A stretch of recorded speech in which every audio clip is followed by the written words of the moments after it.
He was reborn as the weakest race, as a goblin. But this race has an insane passive. He can get stronger by mating. Yeah, you didn't misunderstand. He gets more powerful by having babies, and he can do it with any species.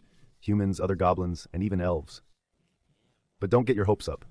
If you reincarnate in an isekai, you won't get a power like that. And you better hope you don't reincarnate with titans chasing you. Also, it's not like his life is sweet like honey just because of that. Our protagonist has already been captured, brutally tortured, more crushed than the Patriots in the last Super Bowl, to the point they completely broke him. He grew to hate the human race, even though he was one in his past life. But let's go back to the beginning so you can see the taste of this revenge. After the chief died, the goblins fought. They were biting each other's noses. Is that even right? They wanted to be the new chief. They even wanted the old prey the chief left behind. They could smell mating in the air. But there was one different goblin who called himself the guardian of that prey. Suddenly, he hears something and runs to see what's going on.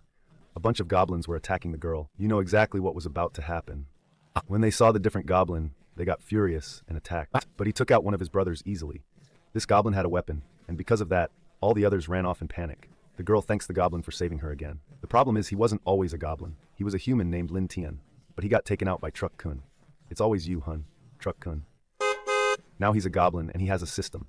Even though it looks like it hasn't been 100% initialized yet, the girl also taught him things about this world. The gods created it and created monsters too. Humans have powers as well, but he reincarnated as the weakest, most despicable monster. Even among goblins, he's weak because of his stats. But we can't forget he can get stronger by mating.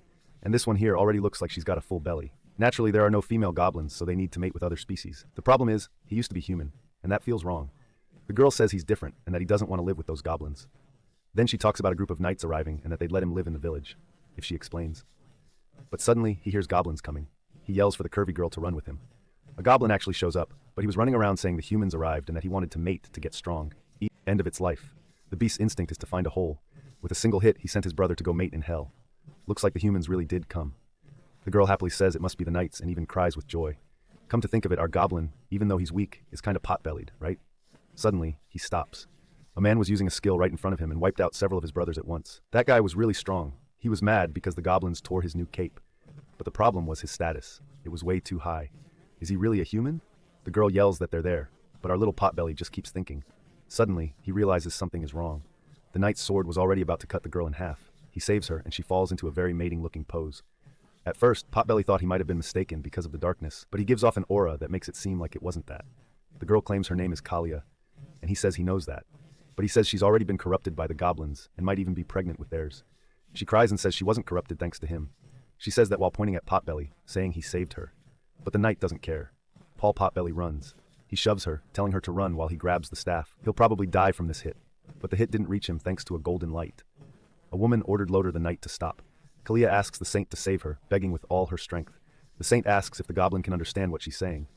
This was his chance to get out of here. He says yes. He quickly tells everything about being a human and not being from this world. After seeing the saint, he's probably wanting her blessings. Loder is impressed.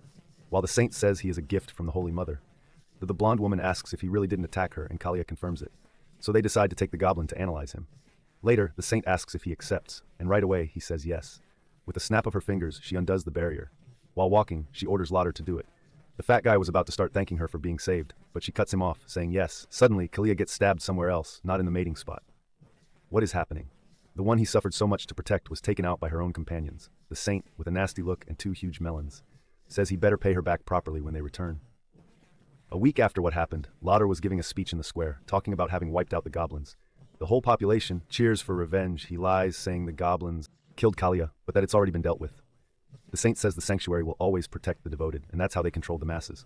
The more prayers, the stronger the sanctuary would be. I barely gave the pedal one turn, and the chain already popped off. Suddenly, someone calls out for Saint Avelia. She looks at him with disdain. Our fat guy is completely busted up. He yells furiously, cussing her out with everything he's got. She just praises him for his vitality, for still being alive, but says she's going to test the effects of the poisons on the goblin. That makes him furious. He yells that she fooled everyone and even killed Kalia, but she just stabs him. Kalia was killed because she was seduced by Goblin and spoke on his behalf. That's betrayal against humanity.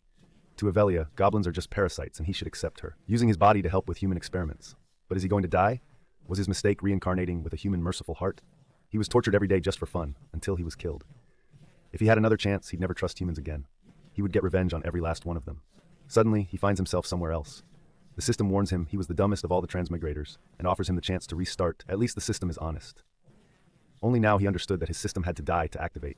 He was offered to go back 1 week in time with his current memories. This was a chance for revenge with his own hands. He's going to get revenge on Loader and Avelia. So he returned to the goblin's nest, but this time with a small boost from the system.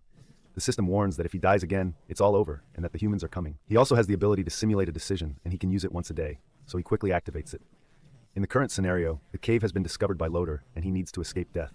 The options would be, well, warn the other goblins, abandon them and run. And lastly, hide and pray that Loader doesn't find him.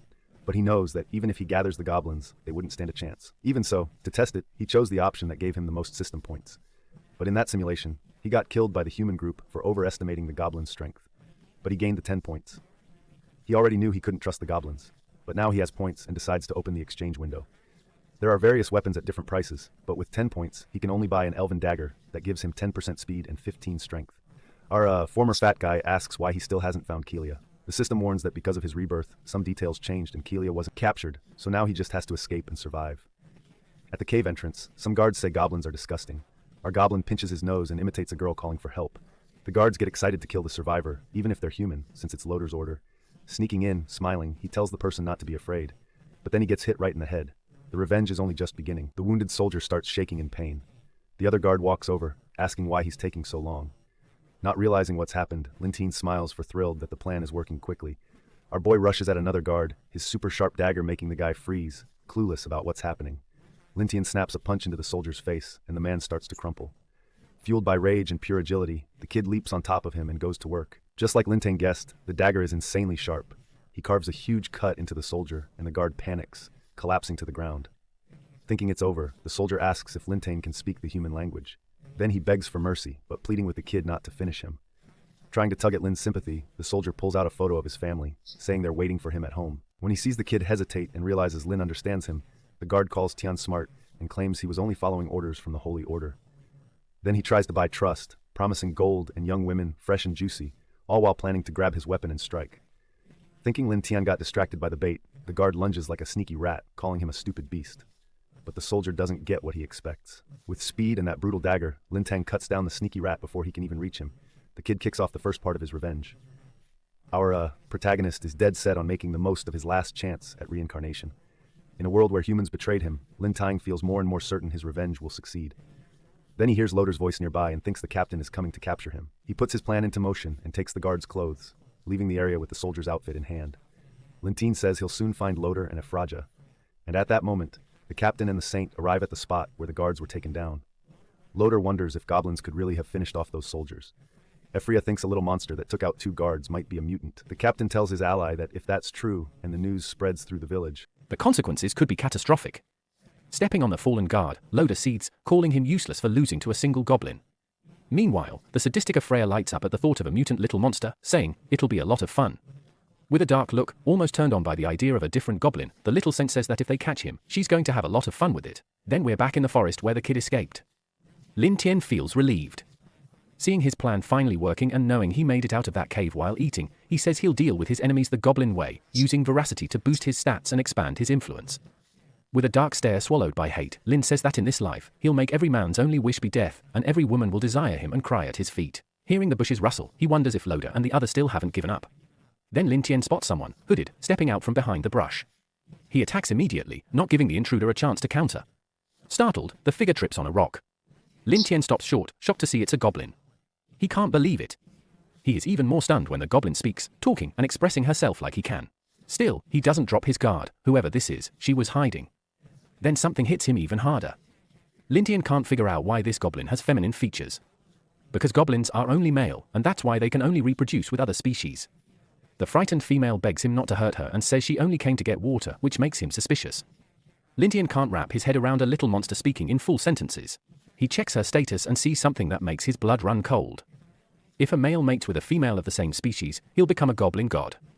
Lin Tian is amazed as he realizes that if he hooks up with her, it could be the perfect chance to become strong enough to face his enemies. Desperate and fearing for her, the girl tells Lin Tian her boss sent her to fetch water, and if she comes back without it, he'll beat her until he's done. She freezes when she realizes a goblin is talking to her and even trying to calm her down. Lin Tian warns her that if she keeps crying, she'll draw Loader and his group straight to them. Still stunned, she asks if he can really speak like she does. He says yes. Lin Tian remembers goblins usually can't speak coherently, which is why she never talked much with the others in her tribe. Grateful, the girl tells him he's kind. She says the little monsters usually hit her and insult her, then asks if he wants to come with her to the village. Lin Tian spots another chance to get stronger. He perks up and asks if there's really a goblin tribe nearby. But he stays cautious. He doesn't know if Loader's group is still on his trail, and finding somewhere safe matters most still. With revenge on his mind and power as the goal, he tells her he'll go with her to the goblin village. He admits he's been wondering where he could find subordinates to recruit, and asks her to take him to her tribe. Soon the village comes into view when the goblins notice someone unfamiliar approaching. They watch from a distance, curious. Then they start mocking Lin Tian's clothes for looking human, calling him a weird creature. Lin Tian sees an opening to start his revenge plan against this tribe. Determined to earn their trust, he says he's here to join them, and asks them to call their leader. The goblins laugh, saying the chief isn't someone he can see just because he feels like it. Annoyed, the girl snaps at them, saying Lin Tian isn't a bad person and telling them not to do anything rash.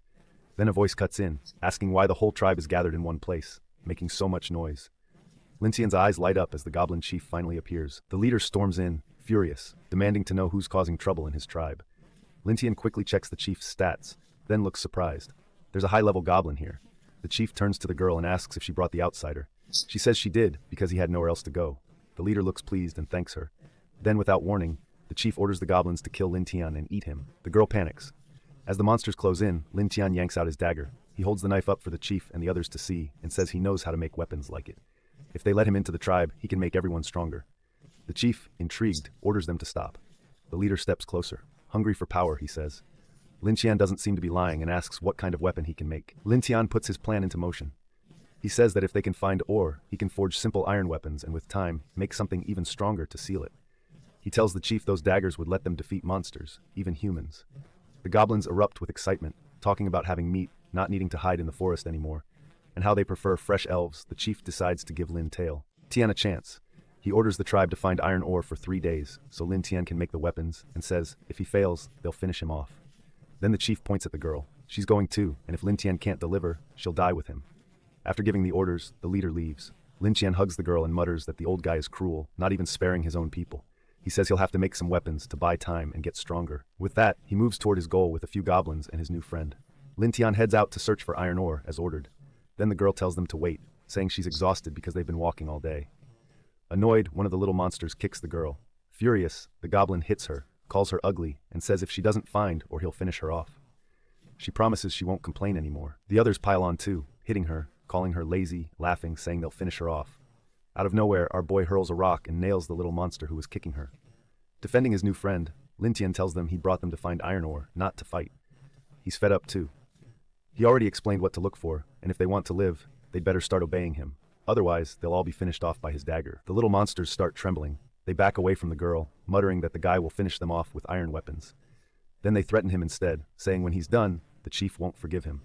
Lin Tian's stomach tightens. They're right. Even if he completes the task in 3 days, it's only a matter of time before he gets finished off. He looks at the girl and remembers something. If a male goblin mates with a female of the same species, he'll become a legendary divine goblin. Seeing her shaking, he tells her not to cry and calls her Ludlo. He steps closer to calm her down.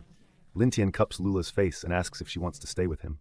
If she agrees, he'll protect her, give her food, a warm place to live, and she won't be attacked anymore. Determined to get stronger, he says he always keeps his promises, but they're too weak to fight, and he needs her help to get stronger. Lula, excited at the chance to stop being beaten by those horrible little monsters, asks how they could get stronger. Lin Tian tells her that if she's willing to have children with him, it'll make him stronger and then he'll keep his promise to protect her. Confused and embarrassed, Luo admits she's never mated with a male. Lin Tian tries to reassure her if she agrees. Agrees she won't need to worry. He'll take care of the rest. Then something unexpected happens. Lin Tian leans in and kisses Lua. He takes her hands like he's starting some playful game. Willing to help her friend get stronger, Luo begs Lin Tian to let her have his babies. When he tries to have children with her, the system tells the reincarnated guy they'll have 7 children and that this will increase his level cap. It also says that because of the increased cap, he receives 9 attack, 100 Hurstpool, and 10 defense. Lin Tian's physique shifts completely after the upgrades. He checks his strength stats, muscular and thrilled. He says he didn't just level up, his body changed too, and now they'll have a better chance of defeating the goblin priest.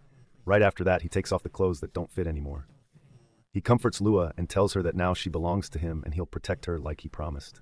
Lua looks at him with love and calls him kind. Then they hear screams and cries for help from the goblins. Searching for iron ore, a huge magical wolf bursts out and attacking a little monster running for his life, clutching something in his arms. Lintian's surprised they actually found iron ore, but they found trouble too. Keeping his promise, he tells Lua to wait while he heads toward the magical wolf. The beast is about to devour the little monster. Lintian charges straight in. With his sharp dagger and new strength, he strikes the wolf in the neck, saving the goblin holding the ore. The little monster freezes, staring in panic. Lintian drops the wolf with that single brutal strike.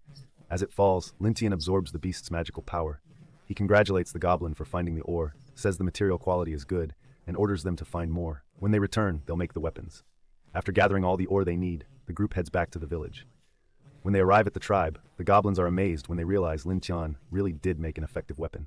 Right then, our boy gives them a clear demonstration of what his creation can take down. Even wild beasts.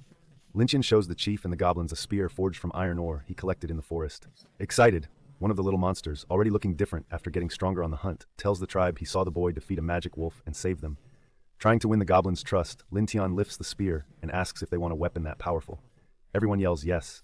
The tribe chief, though, looks out, uneasy about the boy's success. He takes control, slamming his staff into the ground. Then the priest tells Lintian he really didn't lie. The chief praises him for being able to make iron weapons, but he's not done trying to prove the boy isn't some hero. The leader tells Lintian that if he wants to stay in the tribe, it won't be easy. He'll have to make 50 more spears in just 2 days. After the chief demands an almost impossible number in such a short time, the goblins start whispering about how awful he is, comparing him to humans. The Lintian, meanwhile, looks pleased. His plan to win over the little monsters is working. To the leader's surprise, our boy delivers all 50 spears right on time. Lintian tells the chief the weapons are finished and delivered, and the goblins celebrate his success, seeming happy to see him pull off the near impossible. The leader praises him again.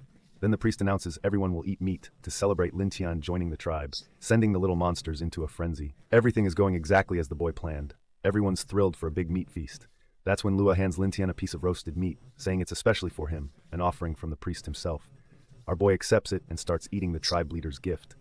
Then something goes wrong. Lintian starts to feel sick. Worried, Lua asks if he's okay The boy chokes after swallowing the meat. The tribe chief quickly approaches, and the girl freezes in fear. The treacherous leader sneers, calling Lintian stupid for trusting him. He says he knew the boy was ambitious, and that challenging his authority will only get him killed. But then the chief puts his hand on Luo's head, holding the girl, convinced Lintian is too weak to protect her. The priest asks the boy if he really likes that female. Seeing Lintian cares about Lua, the leader tells him to enjoy watching her throat get cut, calling her a traitor, determined to make an example of her and teach Lintian a lesson. The chief says he'll do it, so the boy never shows off in front of him again. It looks like Lua's end has come right there in front of the priest's sharp claws. But then Lintian stands up. In a flash, he strikes the chief's arm shots, shocking everyone and saving his companion. The leader, so confident a second ago, turns pale, trying to understand how the boy, supposedly weakened by poison, could move like that. Sarcastic Lintian mocks the old man, calling him stupid and treacherous for falling. Into his trap, he tells the priest he already knew he'd try to poison him, and he only played along to make him believe it worked. Realizing he's been fooled, the old man explodes with rage.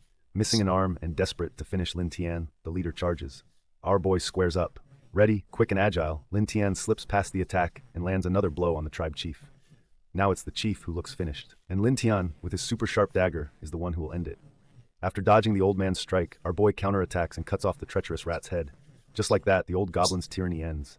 The moment their leader is decapitated, the little monsters panic, unsure what happens next. Lintian steps toward them and they shrink back, fear rising with every step. Then he says, "What matters?" From that moment on, Lintian declares he is the new leader of the tribe. He tells the goblins he'll lead them to attack the elves and the humans. Raising his powerful dagger, our boy promises them they'll have meat forever under his rule. The goblins go wild over their new boss's promises. And start cheering. Lintian points at the old man's body and offers it to his soldiers as a celebration gift. Before long, the little monsters swarm the dead traitor. Mindless and starving, they devour the former leader, executioner. Lintian stays cold and determined. Taking over the tribe is only the beginning of his revenge. Next, he'll make the elves raise a stronger generation for his tribe. But something is watching. Slipping through the bushes, a beautiful elf spies from the forest's edge.